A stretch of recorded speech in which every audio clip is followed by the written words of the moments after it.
Well, we recall the last theorem that we proved yesterday, namely that when a function is differentiable, its derivative has intermediate value property. Let us just recall that. So this is the theorem. Suppose f from AB to R is differentiable,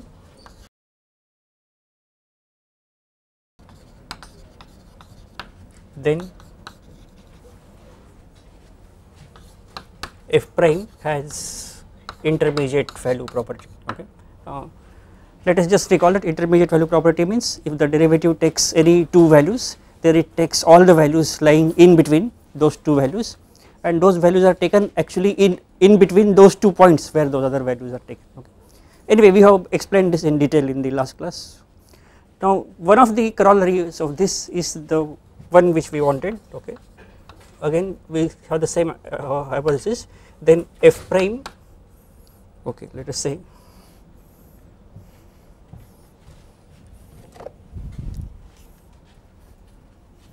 okay. So f prime does not have any discontinuity of the first, any let us say any jump discontinuity.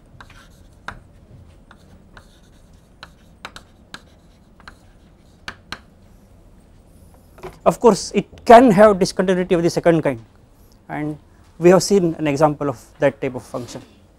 Okay. Now, how does one prove this? Of course, there is basically one way of proving that you assume that it has a jump discontinuity and arrive at a contradiction. Okay. So that is how we proceed. Okay. Suppose f prime has jump discontinuity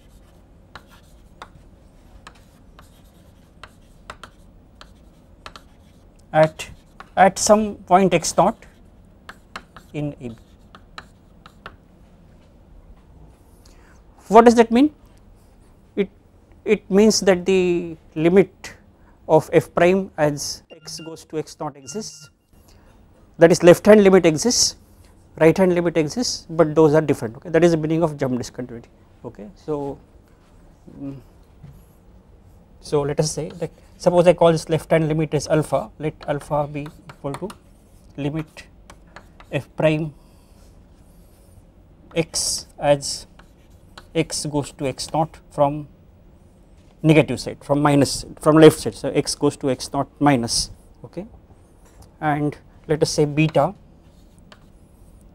is limit as x goes to x naught from the right hand side f prime x. Then jump discontinuity means alpha is not equal to beta, alpha is not equal, and alpha is not equal to beta means what? Either alpha is less than beta or alpha is bigger than beta. Let us take any one of the cases and give the proof in that. The proof in the other case will be similar. Okay. So this is standard terminology for this kind of thing. One says that without loss of generality assume that alpha is less than beta. Okay. That is, this is a standard way of saying that, say that this is without loss of generality, this is the term, without loss of generality assume alpha is less than beta. Okay. Also we have to say something about the value of this f prime at the point x naught also. Okay. Value of the f prime at a point x naught, it may be alpha, it may be beta, or some totally different number. Okay.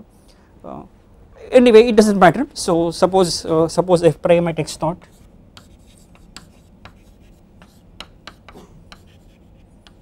is equal to some, let us say, delta. Okay. Now we will choose some number which lies between alpha and beta, which lies between alpha and beta, but is different from delta. Okay. Okay. So suppose this we can always find because there are infinitely many real numbers lying between alpha and beta, so we can easily choose one which is different from delta. Okay. Choose, let us say, choose gamma such that alpha less than gamma less than beta, and gamma is also different from this f prime x naught, okay, which we had called delta. Okay, this does not matter really whether we call it delta or not. Okay. Now, if we knew that at some point f prime x is alpha and at some point f prime x is beta, then we could have said that at some point it has to take the value of gamma, but that is something that we do not know. Okay. All that we know is that the limit of f prime x as x tends to x naught minus is alpha, but does not matter. Okay, we can use that fact that this is the limit. So we can say that suppose we consider any see, since alpha is less than gamma, gamma is less than beta, I can always think of epsilon such that alpha plus epsilon is less than gamma, and similarly beta minus epsilon is bigger than gamma. Okay, so we can say that consider epsilon bigger than 0 such that alpha plus epsilon is less than gamma. Of course gamma will be and less than beta, and gamma is less than beta minus epsilon. Of course this will be bigger than alpha, this will be bigger than alpha, and this will be less than beta. Okay, and we shall use the definition of this left hand limit for this epsilon. Okay, for this epsilon, okay, there exists, let us say there exists, let me say delta 1 bigger than 0 such that whenever, if you take any x between x naught minus delta to x, if you take any x between x naught minus delta to x such that for all x in x naught minus delta to x, what should happen? F prime x should lie between alpha plus epsilon and alpha minus epsilon. Okay, for every x in x naught, that is the meaning of left hand limit, right? That is the meaning of left hand limit, right? So for every x in x naught minus delta to x, f prime x lies between alpha minus epsilon to alpha plus epsilon. Okay, right? Similarly, we use this fact also.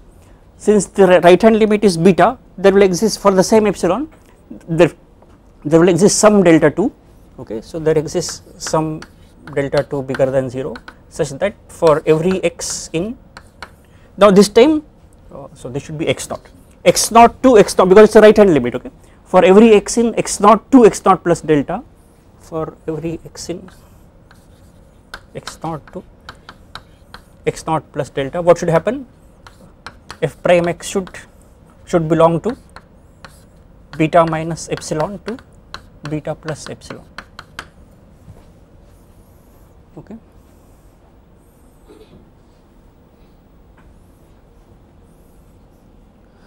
Can you see that this contradicts this intermediate value property?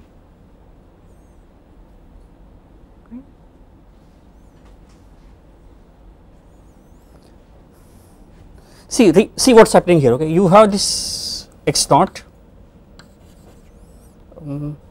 in x naught minus delta to x naught plus delta, f prime x takes the value between, okay, let me draw this alpha and beta. So this is alpha, this is beta, this is gamma, and this is something like, let us say this may be alpha plus epsilon and this may be beta minus epsilon. Okay, right? In the interval x naught minus delta, oh, let us suppose this is x naught minus delta and say this is x naught plus delta.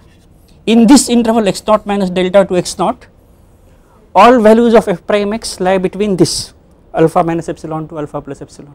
Okay, f prime x naught is some value delta, okay, which is not same as gamma. Okay, and for all values in x naught to x naught plus delta, the value lies in beta minus epsilon to beta plus epsilon. Okay, that means in this interval alpha plus epsilon to beta minus epsilon, no value is taken. Okay, no value is taken. That is clear. So that clearly contradicts this intermediate value property. Okay, so that means the derivative cannot have a jump discontinuity, right. You can compare this with the properties of monotonic functions. In case of monotonic functions, we have shown that it has only jump, if at all discontinuities are jump discontinuities. All right. Okay. Now let us move forward to some other natural extensions of mean value theorems. See, all these we have seen as consequences of mean value theorems. There is a most general mean value theorem which you would have, I am sure you would have heard of, what is called Taylor's theorem.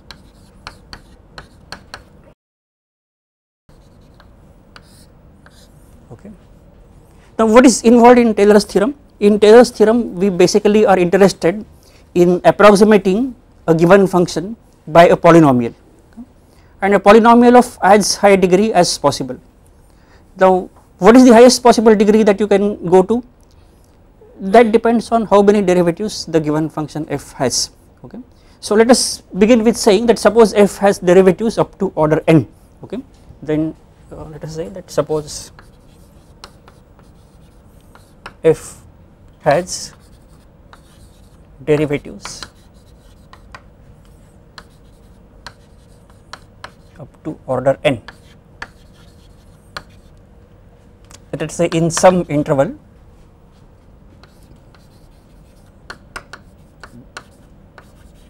suppose I call it interval I, in some interval I containing the given point A, containing the point A. Now suppose we want to find a polynomial in such a way, suppose we want to, okay, instead of taking the order n, see usually the thing is, if we want to find a polynomial of degree n, then in order to understand the difference between that polynomial and f, that difference is given in terms of the derivative of order n plus 1. So let us assume that it is up to order n plus 1, okay.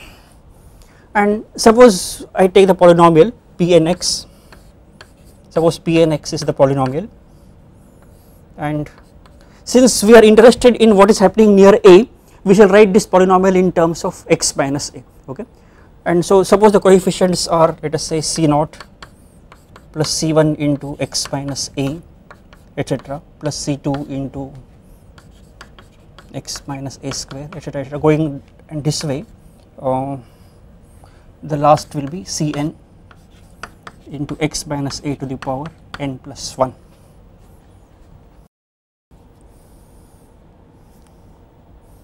So how do we want to choose this polynomial?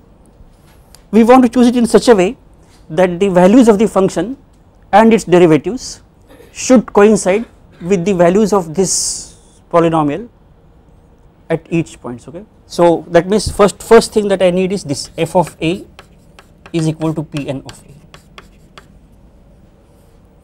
okay, f of A is equal to Pn of A, okay. And similarly I want, let us say, f prime A equal to Pn prime A, etc., in general up to nth derivative of f at A, that should be same as nth derivative of Pn at the point A. Suppose I want to, that is, I want to choose a polynomial that satisfies these conditions, okay, right. Choose a polynomial means what? Choose the coefficients. Choose the polynomial means choose the coefficients, okay. All right.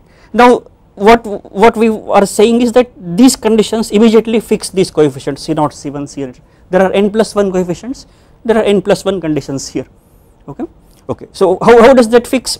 Let us look at this. What is Pn of A? Pn of A is C0, right? Pn of A is C0. So that immediately says C0 must be same as f of A, okay. And what about okay, what about Pn prime at A? You have to differentiate this Pn prime at A. So it will be this derivative will be 0, C1 plus C2 2C2 into x minus A, etc. So when you put x equal to A, all the other terms will vanish.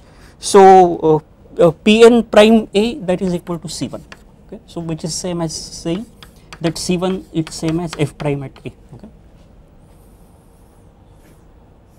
Okay, let us do for one more. If you look at Pn double prime at A, suppose I want this, okay, then when you differentiate 2 times, this will be 2C2 into x minus a, 2C2 into x minus a, and then all the other terms will involve x minus a. So Pn double prime a, no, it will not 2C2 into, it will be just 2C2, okay, it will be just 2C2, okay. So Pn prime a will be just 2C2, or which is same as saying that C2 is f prime a divided by 2, okay. Sorry, f double prime a divided by 2. In the same way, you will be able to put that C3 is f double prime a divided by 2 into 3, which is factorial 3, etc. In general, you will get these relations. Cj is equal to zth derivative of a divided by factorial z, okay.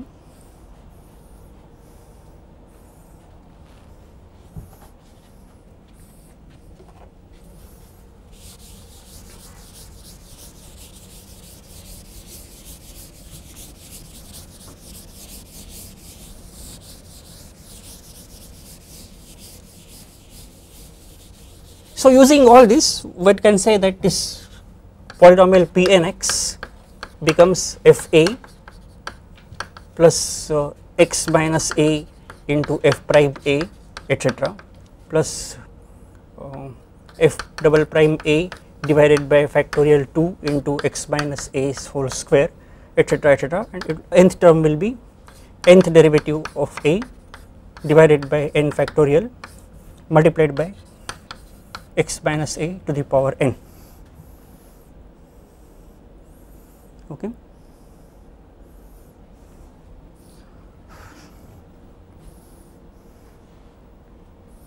Okay, this is just a basically elementary calculation, just using these conditions and calculating the values of C0, but Taylor's theorem is not about that, okay.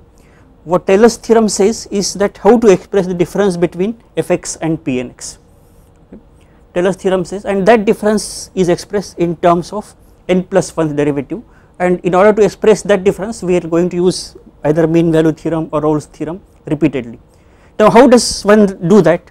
So suppose I want to write the difference, let us say write a difference in this way, fx is equal to, or so fx is equal to Pnx plus some term here, okay, Pnx, because we do not expect that fx will be equal to Pnx for all values of x, okay, unless f itself is a polynomial, okay, unless f itself is a polynomial of degree n.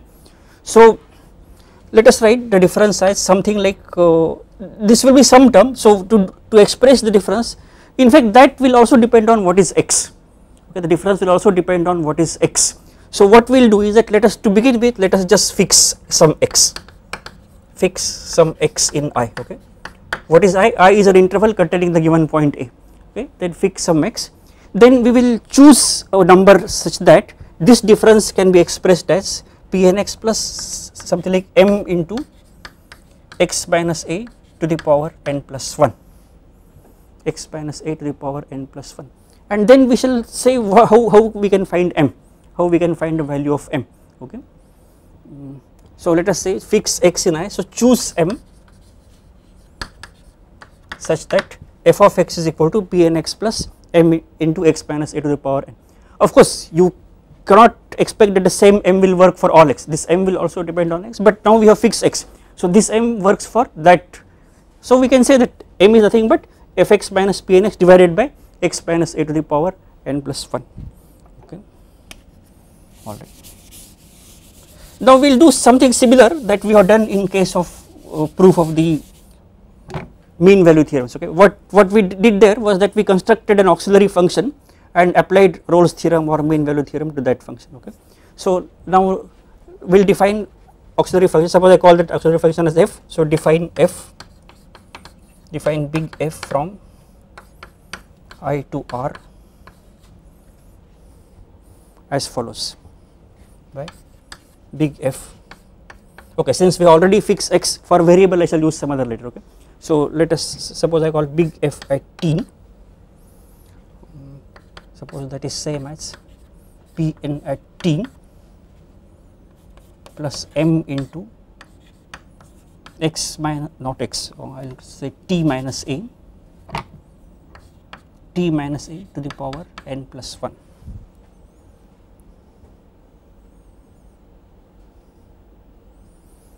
Okay, all right.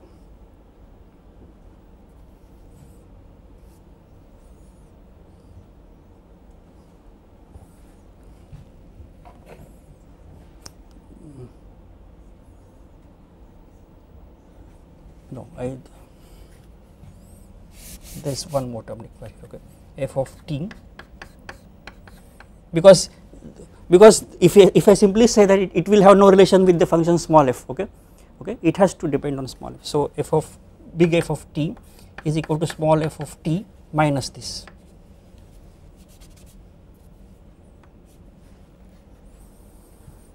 Okay. Okay. Now what can we say about the properties of this function f? Okay, this function big F. See, after all, what does this big F depend on? It depends on small f, Pn, and this t minus a to the power n. In fact, this is also a polynomial, right? So these two are polynomials, so they will have derivatives of as many orders as you want. Okay, and this small f has derivatives of orders n plus 1. So big F also has derivatives of order n plus 1 in the interval I. So let us just take that for record. So f has derivatives of order n plus 1, that means all derivatives up to order n plus 1. Okay. One more thing, what is f of a? What is big F at a? It is small f at a, okay, small f at a minus this Pn at a minus, put t equal to a here, so that is 0, okay, so minus 0. But what is f of a minus Pn of a? That in fact that is our starting point, both of them, okay. So this is 0, okay, so f of a is 0, okay. What is f of x? You look at this, okay, so f of x big, that is big, also big F at x is f of x minus Pnx minus m into x minus a to the power n plus 1, that is that is reason for choosing m in this manner, okay. This choice of m gives big F at x is equal to 0, okay. Now what is the obvious thing to say after this? You have a function big F which has derivatives of sufficiently order and it is 0 at a and x. So what follows from Rolle's theorem? That there exists some point lying between a and x, okay. Let us assume that x is bigger than a. There exists some point lying between a and x such that big F prime at that point should be 0, okay. So suppose we call, okay, so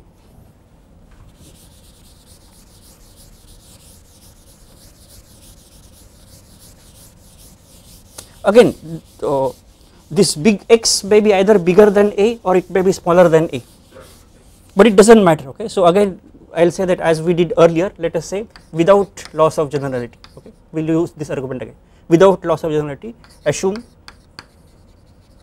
a less than x, okay, a less than x. Then there exists a point, suppose I call that point alpha 1 such that a is less than alpha 1 less than x, such that at that point f prime at alpha 1 is 0, okay, at that point f prime at alpha 1 is 0, okay. So you can say that by Rolle's theorem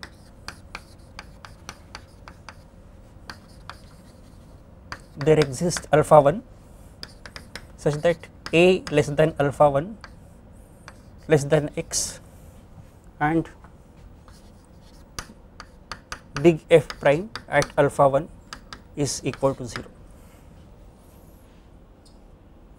okay.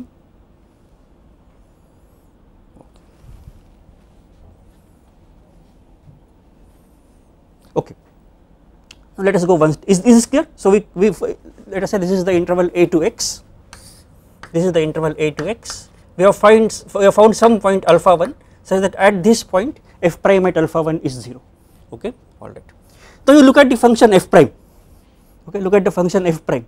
Okay, so what is f prime? F of t is given there, so differentiate that. So f prime at t that is equal to small f prime at t minus Pn prime at t and minus m into n plus 1 into t minus a to the power n, okay, t minus a to the power n, okay. What can we say about big F prime at a? Okay. Big F prime at a is same as f prime at a minus Pn prime at a, this is 0, right, okay. But what is f prime at a minus Pn prime a? Because that is how we chose, okay, that is how we chose the polynomials to start with. So this is 0, okay.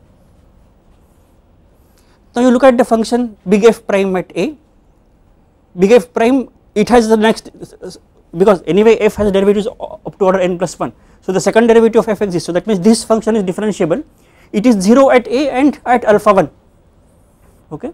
So again what follows from Rolle's theorem, that is there will exist some point between a and alpha 1, suppose I call that point alpha 2, okay, suppose I call that point alpha 2 such that at that point the second derivative will be 0, okay. So we can say that again by Rolle's theorem,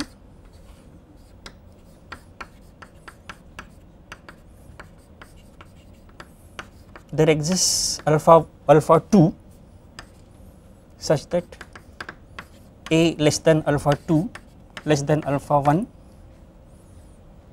and f double prime at alpha 2 is equal to 0, okay.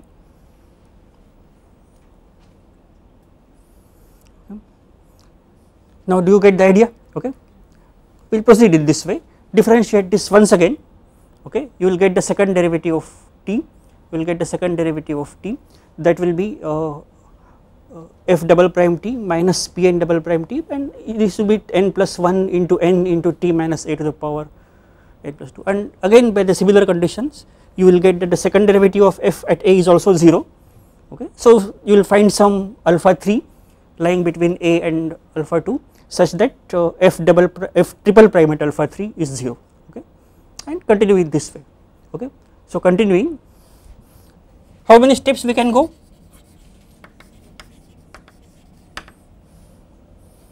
Okay, continuing in this way, you can go as long as you can differentiate f, right, and this how many times you can do, that is this you can do n plus 1 times, right, this you can do n plus 1 times because it has n plus 1 derivatives. If we do that it has some more derivatives we could have proceeded further, but we know only up to n plus 1. So continuing, what we will get, there should exist some point, okay, proceeding in this way we will call that point alpha n plus 1, okay, alpha n plus 1. So continuing we will say that there exists alpha n such that alpha n plus 1, a less than alpha n plus 1 less than alpha n etc less than alpha 1 and that alpha 1 is less than x, okay. So all these points alpha 1 alpha n plus 1, they are all lying between, they all lie between a and x, okay. Such that what should happen, n plus 1th derivative at this alpha n plus 1 should be 0, okay, alright. But we should have some idea of what is this n plus 1 derivative, okay. We have differentiated once, twice here, suppose we do it n times, sorry not n plus 1 times, okay, differentiate this n plus 1 times. So what will happen, so what is n plus 1 derivative of f at t, n plus 1 derivative of f at t, it is n plus 1 derivative of small f at t, okay, n plus 1 derivative of small f at t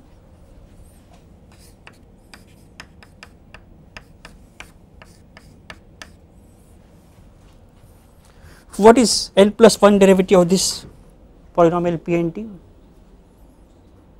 Is it clear that that will be 0? It is a polynomial of degree n, so its n plus 1th derivative will be 0, right, okay. What about this? It will be m into n plus 1 factorial, okay, it will be m into n plus 1 factorial, okay. So minus m into n plus 1 factorial.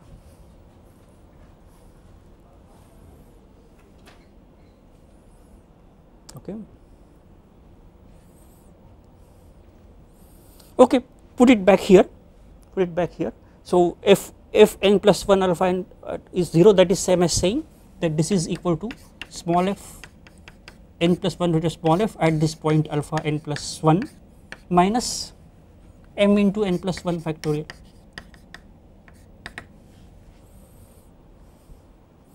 Right, and that is same as saying that this m must be n plus 1 derivative at this point divided by n plus 1 factorial. Okay, right, this is same as saying that this means that value of m is equal to f n plus 1 at alpha n plus 1 divided by n plus 1 factorial.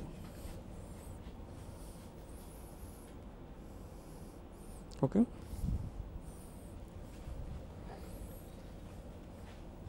So what did we say that let us come back.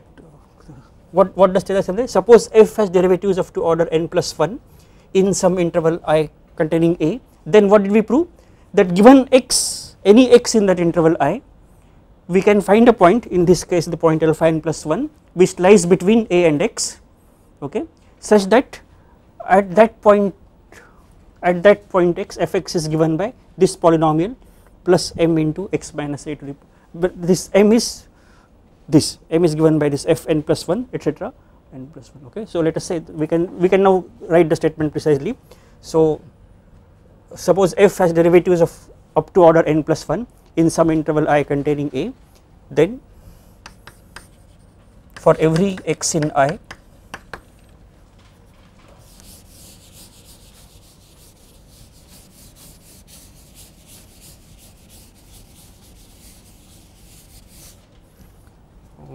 there exists, okay, instead of calling that point alpha n plus 1, I will simply call that point some other number, or we can simply call that point alpha. Okay, there exists alpha between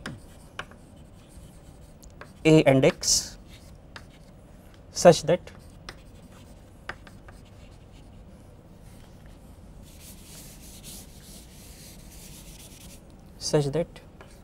f of x is equal to Pn of x. Okay, let us write this Pn of x given by this, okay, and we can use the summation notation to write in the short form. So f of x is sigma, let us say j going from 0 to n,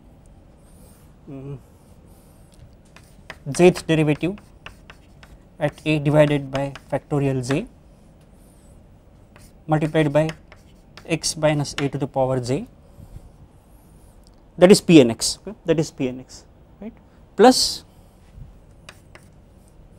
n plus 1th derivative of f at alpha divided by n plus 1 factorial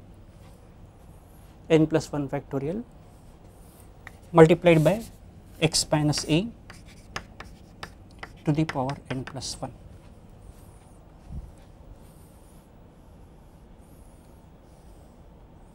This is the statement of the theorem, right, and proof we already considered. Okay, this time we discuss the proof first and then finally give the statement, does not matter. Okay.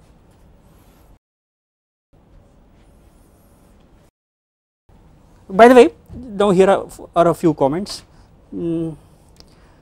First comment is, if can you see that if n equal to 1, this is basically same as mean value theorem. Okay, suppose n equal to 1, what will happen to the right hand side? Fx is equal to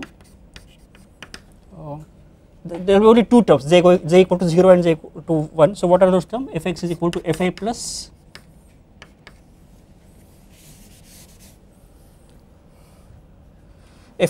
okay, fi plus you can say f prime at alpha into x minus a, okay, or which is same as saying that fx minus fi divided by x minus a is equal to f prime at alpha for some alpha lying between x and a.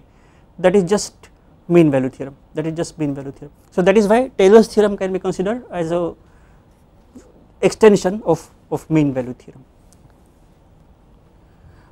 One more thing, this term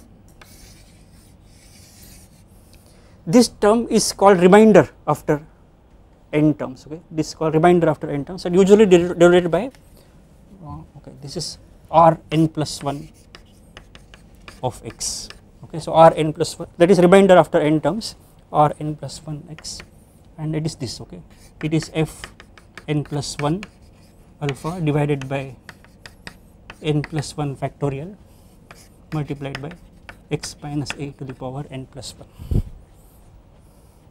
Of course, this is just a notation. Some books may be calling it Rnx also. It does not matter. Okay, it's just a matter of notation. Now you can consider the situation. Suppose now f has okay. We have this. This is what Taylor's theorem says. If f has derivatives of order n plus 1 up to order n plus 1. Now suppose f has derivatives of all orders.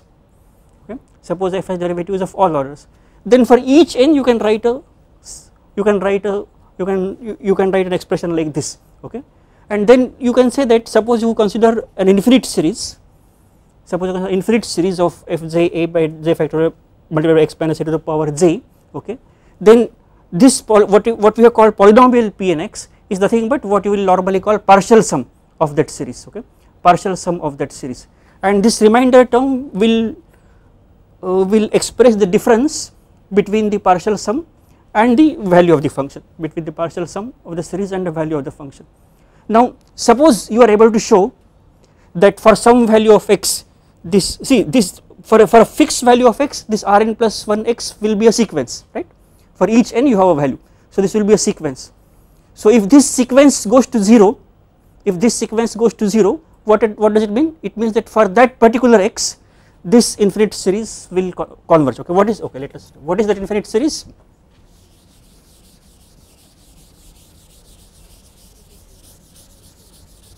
It is this, okay, sigma j going from 0 to infinity fjx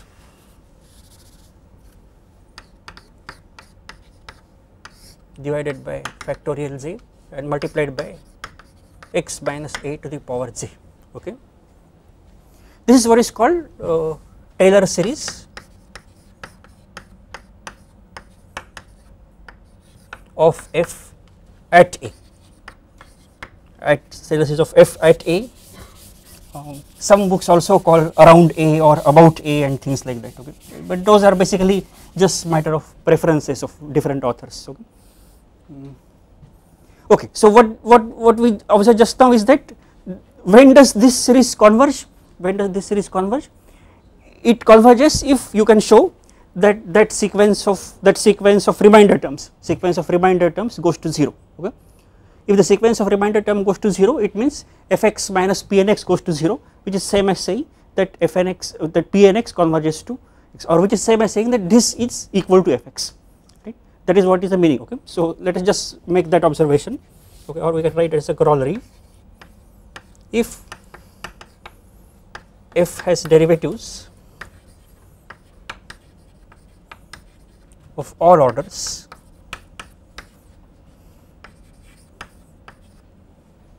okay, sometimes this is expressed by saying that f is infinitely differentiable, okay.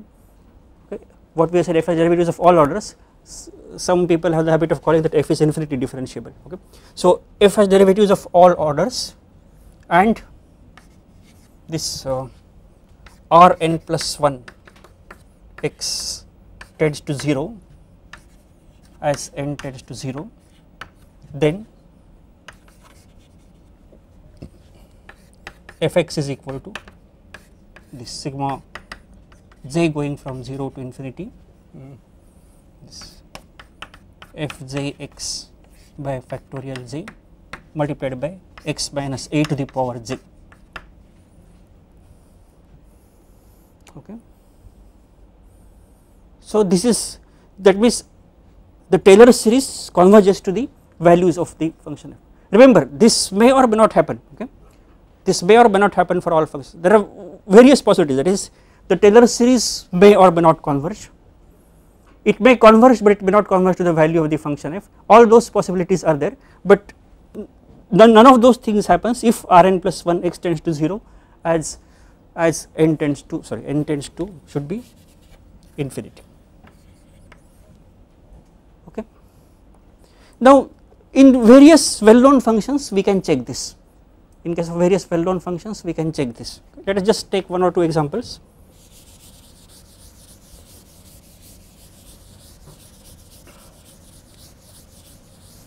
One more thing, it is just a matter of notation. Here we have taken this A is called the center of the power series, and instead of if you take A is equal to 0, then the corresponding series is called Maclaurin series. If A is equal to 0, the corresponding series is called Maclaurin series.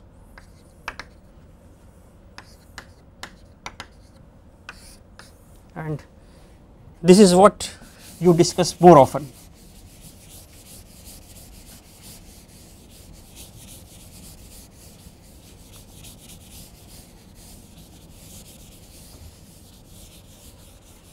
Okay.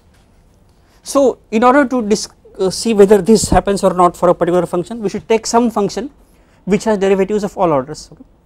Of course there are many such functions. If you can of course take polynomial, but in that case the whole question is trivial. Okay. In case of polynomials, what is going to happen? If the polynomial is of degree n, then this Rn plus 1x will be 0 for all x after n plus 1, and obviously the Taylor series will coincide with that given polynomial, right. So let us take something else. So okay, the simplest such function is exponential function. Take fx is equal to e power x.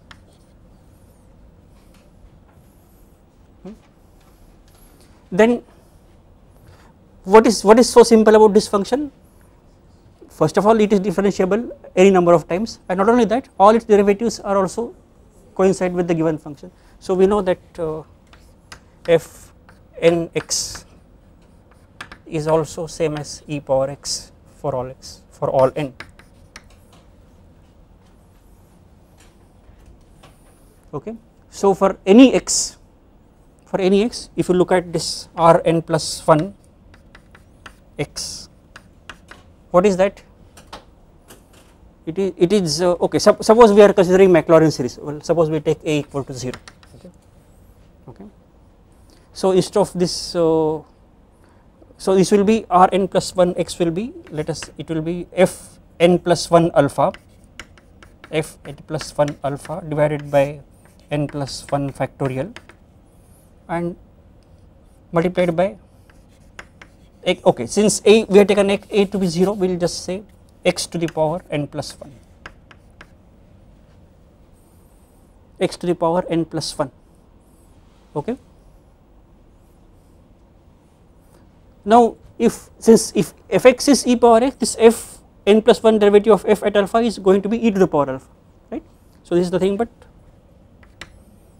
e power alpha multiplied by x to the power n plus 1 divided by n plus 1 factorial. Okay. Now out of this e power alpha is now independent of n. Okay.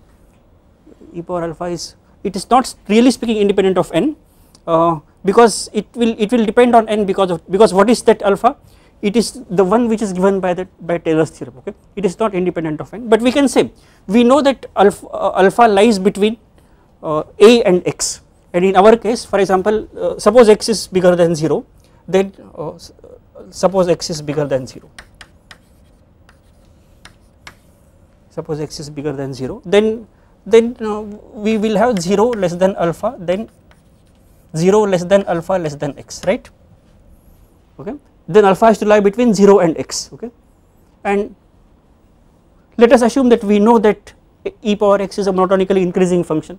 Okay. So e power alpha will be less than e power x. Okay. E power alpha will be less than e power x. So we can say that this is less than or equal to e power x multiplied by x to the power n plus 1 divided by n plus 1 factorial. Okay. Okay, now we can say, and this is now this is true for all n, right. It does not depend on n, this term now does not depend on n. Okay, this term, so whether this tends to 0 or not depends on whether this part x to the power n plus 1 divided by n plus 1 factorial, whether that tends to 0 or not as n goes to infinity. Okay, right. And what is the answer for that? It is a well known, it is a well known limit. So this tends to 0 as n tends to infinity. One can use several arguments for that.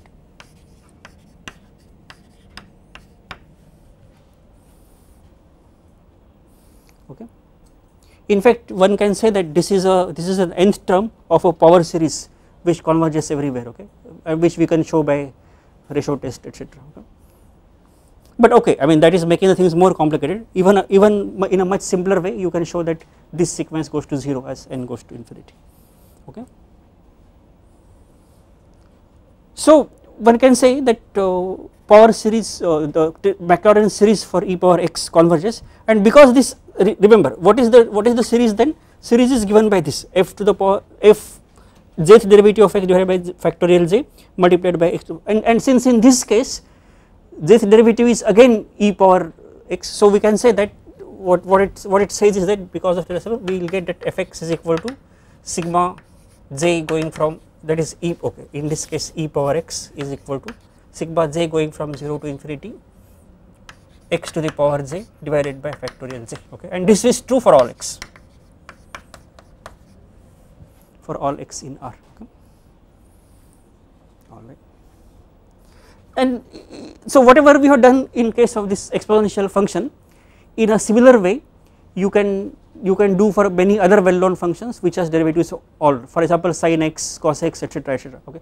What is the property of sin x or cos x functions?